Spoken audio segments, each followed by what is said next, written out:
Are we close enough together? Yep. Mario? You guys look good? Okay. Got it. Got it? Yep. Yeah, it's perfect.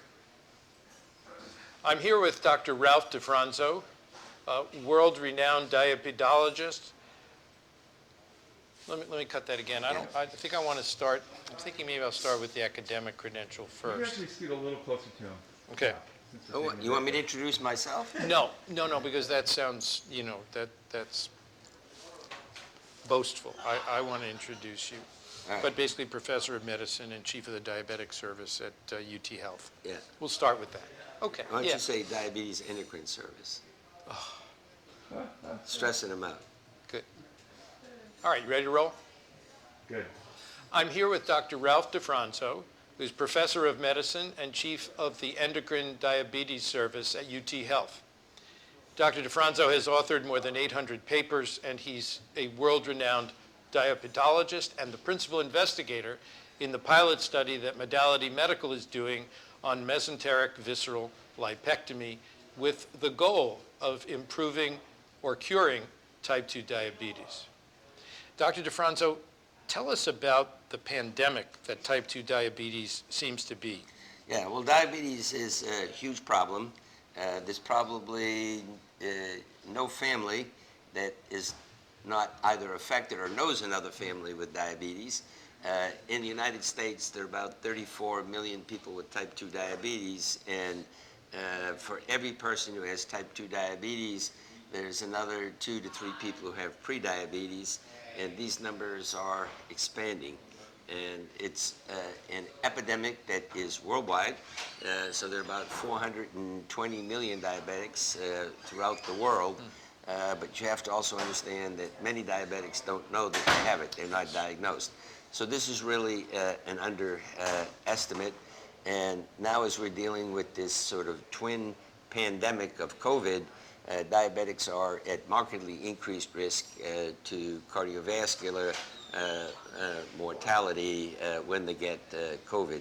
So these are really two twin epidemics, the COVID epidemic and the type 2 diabetes epidemic, and it's really presenting a huge problem for us in the healthcare system to take care of all of these issues. Sure.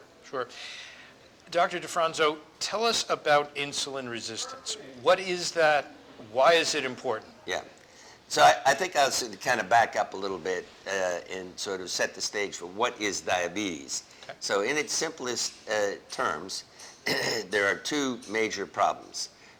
One of the problems is what you just referred to, and that's insulin resistance. And basically that means that the tissues in the body, the liver, the muscle, the adipose tissue, don't respond normally to insulin. And if you don't respond normally to insulin, there needs to be a compensation. And the compensation is by your pancreatic beta cells. They recognize how insulin resistant you are, and they'll secrete enough insulin to offset the insulin resistance. And as long as your beta cells remain healthy, you won't develop diabetes. But unfortunately, diabetes is a progressive disease. The insulin resistance is present very early, and now your beta cells start to fail. And as your beta cells start to fail, they no longer secrete enough insulin to offset the insulin resistance, and so you develop type 2 diabetes. So the insulin resistance over time sort of wears out the pancreas, wears out your insulin capabilities, Yeah. and eventually overwhelms. Yeah, that's a simple way of looking at it. As I said, there are two problems. Insulin resistance, it's like a scale. And your ability of your beta cells in your pancreas to compensate. And as long as they stay in balance, you're okay. Now, you may not develop diabetes if your beta cells secrete enough insulin, but the insulin resistance has another big problem that's associated with it, and that's cardiovascular disease. So even if you don't develop diabetes, if you're insulin resistant, this is going to predispose to the development of coronary artery disease, that's heart attacks, carotid disease, that's strokes. And then if now your beta cells fail, now your glucose goes up. Now you have another problem. You have all of the problems that go with high glucose. And what are those problems? Those are blindness, diabetes being the commonest cause of blindness in the United States, you develop kidney disease and neuropathy that leads to peripheral vascular disease and amputations. So the insulin resistance is primarily responsible for what we call the macrovascular complications, heart attack and stroke. The hyperglycemia, when your beta cell fails, now a whole nother level of complications. We refer to these as the microvascular complications. That's the eye, kidney, and the nerve damage. With amputations of the lower extremities and so forth. Sure. Yeah. Indeed. Now, ideally, we need to correct both problems. But if we can correct the insulin resistance, that's going to sort of allow the beta cells to relax, and that will prevent the beta cells from failing. So insulin resistance is really a big problem from two ways. As I said, it's the underlying cause of the large vessel disease, and it also puts stress on your beta cells. Now, when your beta cells fail and your glucose go up, now we see the microvascular complications. So tell me about the mesenteric visceral fat. What's bad about it? Why do we want to take it out? And what do we hope to accomplish? Yeah. So let me just take one step back and to kind of put the visceral fat into perspective of total body fat. So in the United States, it's about 62% of adults over the age of 50 are considered to be either overweight or obese. So that would be a BMI over 30? Well, overweight means sort of 27 and a half, and then obesity is above 30. And when you become obese, your tissues become very resistant to insulin. So obesity is the worst thing that can happen for someone with type 2 diabetes. So a person who has type 2 diabetes inherits a set of genes that make their tissues resistant to insulin. Now, if that's the only thing that happens, maybe your beta cells can compensate for that. But now, here comes another insult. The other insult is obesity. You gain weight, become fat. Now you superimpose the insulin resistance of obesity on the insulin resistance of diabetes, and your beta cells can't compensate. So ideally, we want people to lose weight. But we know that's very, very difficult. Now, in general, people are fat who have diabetes, about, say, 90% of my patients. And that's pretty much true throughout the world.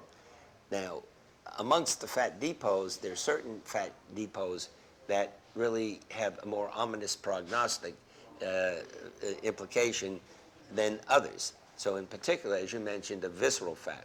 So what is the visceral fat? That's the fat that's within the intra-abdominal cavity. So we have many, many studies that have shown that this visceral fat produces a number of cytokines and cytokines that cause inflammation, and they secrete insulin-provoking hormones. And so these are atherogenic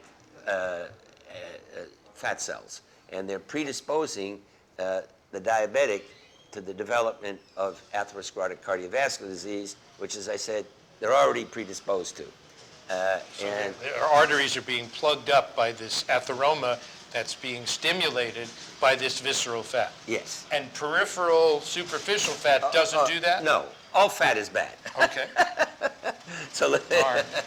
yeah, but that's why I said some fat is worse than other fat. So in general, obesity is not good. So fat cells, they all produce adipocytokines, and if the fat cell gets inflamed, which it does if you put too much fat in the fat cells, all fat's going to produce substances, molecules that can make your tissues, the muscle, the liver resistant to insulin. They can secrete hormones that promote atherogenesis, but the visceral fat is particularly bad. Particularly bad. And that's why we're going after it. Yes. With this technology, Yes. this modality medical technology that can get in there safely and get this out. Yeah. Great. And we did a study in baboons. So baboons are very similar to humans.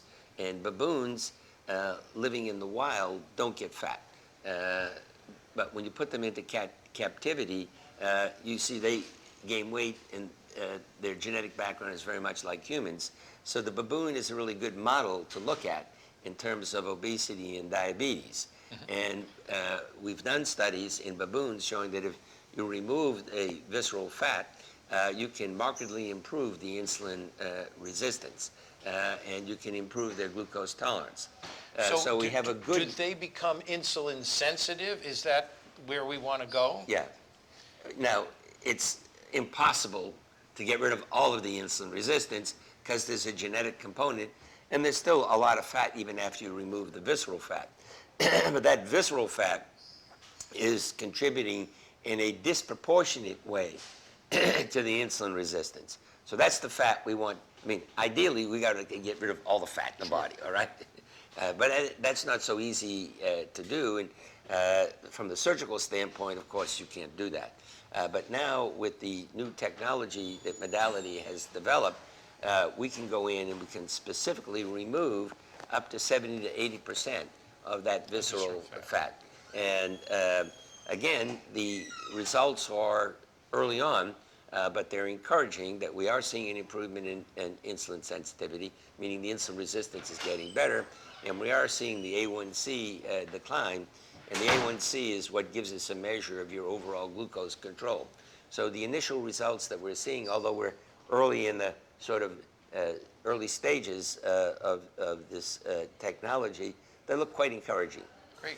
Dr. DeFronzo, thank you. My pleasure to be here, and you'll have to come back in a year, and hopefully we'll now have a very important additional tool to treat our diabetic patients. Terrific. Thank you. Okay. Cut. Terrific.